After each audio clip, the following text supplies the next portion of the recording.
নমস্কার বন্ধুরা, পূর্বাস কিচেনে আপনাদের সবাইকে স্বাগত জানাই।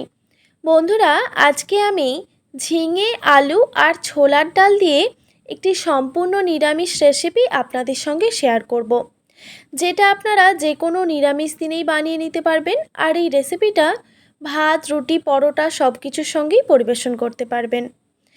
রেসিপিটা বানানোর জন্য দেখুন আমি ঝিঙে আলু কেটে নিয়েছি, আর ঝিঙে আর আলু লম্বা লম্বা করে কেটে নিয়েছি। আর ছোলার ডাল আগে থেকে আমি ভিজিয়ে রেখেছিলাম, প্রায় 2 থেকে 3 ঘন্টা মতো ভিজিয়ে রেখেছিলাম। এবার দেখুন ছোলার ডালটাকে পরিষ্কার করে ধুয়ে তারপর একটা মিক্সিং জারে ডালটা আমি দিয়ে দিলাম, আর সামান্য একটু জল দিয়ে দিলাম। এবার ঝালের জন্য একটা কাঁচা লঙ্কা দিয়ে দিচ্ছি, আর দিয়ে দিচ্ছি স্বাদ মতো নুন, আর দিয়ে দিলাম হলুদের গুঁড়ো। আর এখানে আমি দিয়ে দিচ্ছি গোটা জিরে বা সাদা জিরে। যেহেতু এটা আমি মিক্সিতে বেটে নেব, সেই জন্য আমি গোটা জিরেই ব্যবহার করেছি। এরপর এখানে আমি এক টুকরো আদা দিয়ে দিলাম। এবার এটাকে খুব ভালোভাবে বেটে নিতে হবে। দেখতেই পাচ্ছেন যে একদম মিহিভাবে কিন্তু আমি বেটে নিয়েছি। আর এই ডালটা বাটার সময় খুবই সামান্য জল দিয়ে বেটে নিতে হবে, মানে খুব বেশি পাতলা করা যাবে না। এবার দেখুন একটি কড়াইতে দিয়ে দিচ্ছি পরিমাণ মতো সর্ষের তেল। আমি সর্ষের তেল দিয়েই রান্নাটা করছি, তবে আপনারা চাইলে কিন্তু আপনাদের পছন্দ মতো তেলে রান্না করে নিতে পারেন। এবার তেলটা গরম হয়ে গেলেই কেটে রাখা আলুগুলো দিয়ে দিলাম। এবার স্বাদ মতো নুন দিয়ে দিচ্ছি। এবার আলুগুলোকে আমি ভেজে নেব প্রথমে।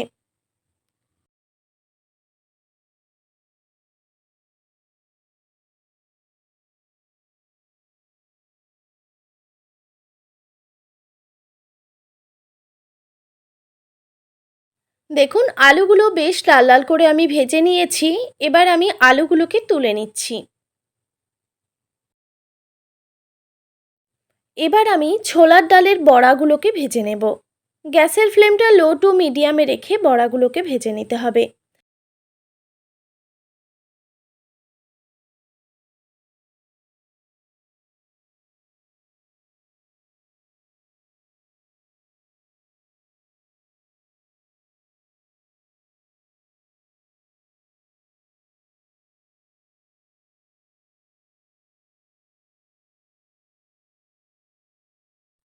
বড়াগুলো যখন এক সাইডটা ভালোভাবে ভাজা হয়ে যাবে, তখন খুব সাবধানে উল্টে দিতে হবে। বড়ার দুই সাইডটাই খুব ভালোভাবে উল্টে পাল্টে ভেজে নিতে হবে।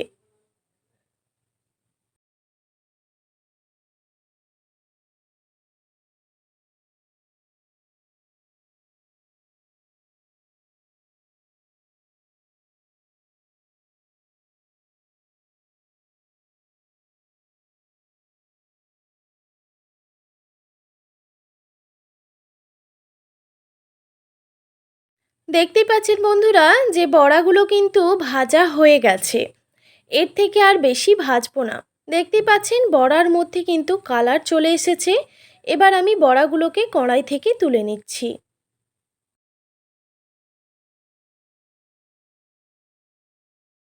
সব বড়াগুলো ভেজে তুলে নেওয়ার পর ওই কড়াইতে দিয়ে দিচ্ছি সামান্য একটু সর্ষের তেল। এবার তেলটা গরম হয়ে গেলেই দিয়ে দিচ্ছি একটা তেজপাতা, আর ফোড়নে দিয়ে দিচ্ছি 1 টিস্পুন পরিমাণে কালো জিরে, আর দিয়ে দিচ্ছি 1 টিস্পুন পরিমাণে গোটা জিরে বা সাদা জিরে। এবার ফোড়নটাকে খুব ভালোভাবে ভেজে নিতে হবে।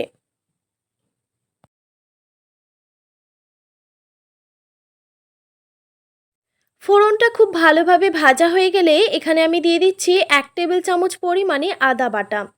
আর আদাটা দেওয়ার সময় অবশ্যই গ্যাসের ফ্লেমটা একদম লোতে রাখতে হবে, না হলে কিন্তু আদাটা গায়ে ছিটতে পারে। দেখতেই পাচ্ছেন আপনারা যে আদাটাকে আমি তেলের মধ্যে একটু ভেজে নিয়েছি। এবার দেখুন এখানে আমি দিয়ে দিচ্ছি টমেটো বাটা। একটা মিডিয়াম সাইজের টমেটো আমি মিক্সিতে বেটে নিয়েছিলাম। এবার আদার সঙ্গে টমেটোটাকে ভালোভাবে ভেজে নিতে হবে, গ্যাসের ফ্লেমটা লো টু মিডিয়ামে রেখে।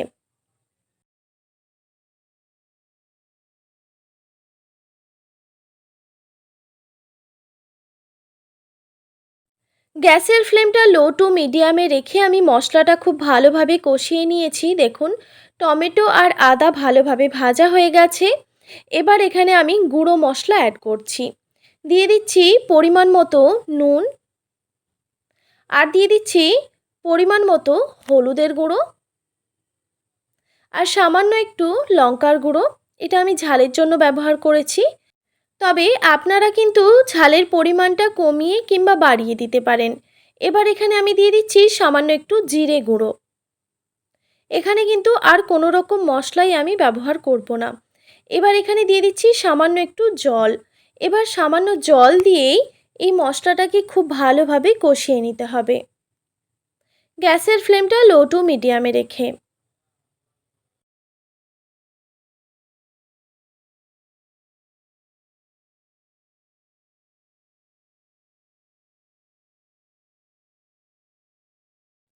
দেখুন, গ্যাসের ফ্লেমটা লো টু মিডিয়ামে রেখে আমি মশলাটাকে ভালোভাবে কষিয়ে নিয়েছি। মশলার থেকে কাঁচা গন্ধটা চলে গেছে। এবার এখানে আমি দিয়ে দিচ্ছি কেটে রাখা ঝিঙে। ঝিঙেগুলো দেওয়ার পর এই মশলার সঙ্গে খুব ভালোভাবে মিক্স করে নিতে হবে বা নাড়াচাড়া করে নিতে হবে।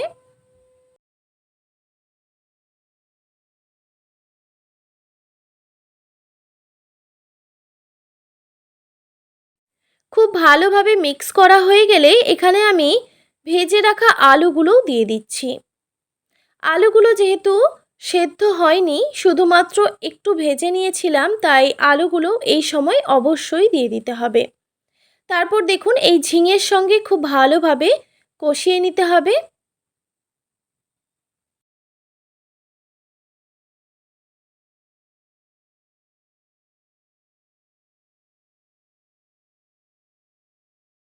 গ্যাসের ফ্লেমটা মিডিয়ামে রেখে আমি ঝিঙে আর আলু মশলার সঙ্গে ভালোভাবে কষিয়ে নিয়েছি।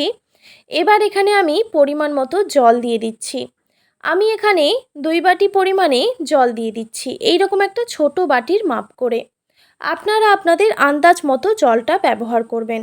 আপনারা কেমন গ্রেভি পছন্দ করেন সেই অনুযায়ী জলটা দিয়ে দেবেন। জলটা আমি একটু বেশিই দিয়েছি, কারণ ঝিঙে আর আলু দুটোই সেদ্ধ হবে। এবার আমি একটি ঢাকনা দিয়ে ঢেকে রেখে দিচ্ছি প্রায় 5 মিনিট মতো, গ্যাসের ফ্লেমটা হাই রেখে। 5 মিনিট পর ঢাকাটা আমি সরিয়ে নিলাম। তো আলুগুলো কিন্তু এখনও পর্যন্ত সেদ্ধ হয়নি, তাই আবারও আমি ভালোভাবে নাড়াচাড়া করে দিয়ে গ্যাসের ফ্লেমটা একদম লোতে রেখে আরও 5 থেকে 7 মিনিট মতো রান্না করে নেব। অবশ্যই গ্যাসের ফ্লেমটা একদম লোতে রেখে। 5 থেকে 7 মিনিট পর আমি ঢাকাটা সরিয়ে নিচ্ছি। এবার আলুগুলো সেদ্ধ হয়েছে কিনা সেটা চেক করে নিতে হবে। দেখুন, আলুগুলো কিন্তু সেদ্ধ হয়ে পুরোপুরিভাবে গলে যাচ্ছে, আপনারা দেখেই বুঝতে পারছেন। আর ঝিঙেটা যেহেতু নরম সবজি, তাই সেদ্ধ হতে বেশিক্ষণ সময় লাগে না। এবার এখানে আমি ভেজে রাখা ছোলার ডালের বড়াগুলো দিয়ে দিলাম। তারপর দেখুন, খুব ভালোভাবে নাড়াচাড়া করে নিচ্ছি। আর এখানে বলে রাখি আপনাদেরকে, ছোলার ডালের বড়া দিয়ে আজকে আমি এই রেসিপিটা বানাচ্ছি। আপনারা চাইলে কিন্তু এখানে ছোলার ডালের বড়ার পরিবর্তে বড়িও ব্যবহার করতে পারেন। বিউলির ডালের বড়ি, নয়তো খেসারির ডালের বড়ি, ছোলার ডালের বড়ি, যেটাই আপনাদের পছন্দ সেইভাবেই কিন্তু আপনারা রান্নাটা করতে পারেন। এবার এখানে আমি দেখুন একটা কাঁচা লঙ্কা দিয়ে দিচ্ছি। কাঁচা লঙ্কাটা আমি ভেঙেই ব্যবহার করলাম। এই যে কোনো রান্নাতে শেষের দিকে কাঁচা লঙ্কা ব্যবহার করলে দেখবেন রান্নার স্বাদটা কিন্তু ভালো আসে। তাই কাঁচা লঙ্কাটা দেওয়ার পর আরও 1 মিনিট মতো আমি গ্যাসের ফ্লেমটা হাই রেখে রান্না করে নেব। 1 মিনিট মতো রান্না করে নিয়ে তারপর গ্যাসের ফ্লেমটা অফ করে আমি স্ট্যান্ডিং টাইমে রেখে দিচ্ছি কিছুক্ষণের জন্য। কিছুক্ষণ পর আমি ঢাকাটা সরিয়ে দিলাম। দেখতেই পাচ্ছেন বন্ধুরা, আমাদের ছোলার ডাল ঝিঙে আলুর এই সম্পূর্ণ নিরামিষ দুর্দান্ত স্বাদের রেসিপি একদম তৈরি। এবার আমি একটি প্লেটে পরিবেশন করে নিচ্ছি, আর এই রেসিপিটা আমি ভাতের সঙ্গে পরিবেশন করছি। আশা করি আজকের এই সহজ সরল রেসিপিটি আপনাদের খুবই ভালো লেগেছে। ভালো লেগে থাকলে অবশ্যই একটি like, comment, share and subscribe করে দেবেন। আর পাশে থাকা বেল আইকনটিও প্রেস করে দেবেন, তাহলে নিত্য নতুন রান্নার ভিডিওগুলি আপনাদের কাছে পৌঁছবে। আর ফেসবুক থেকে দেখে থাকলে অবশ্যই একটি ফলো করে দেবেন। ভালো থাকবেন, সুস্থ থাকবেন। দেখা হচ্ছে নতুন কোনো রেসিপি নিয়ে। আর এতক্ষণ আমার সঙ্গে থাকার জন্য আপনাদের সবাইকে অনেক ধন্যবাদ।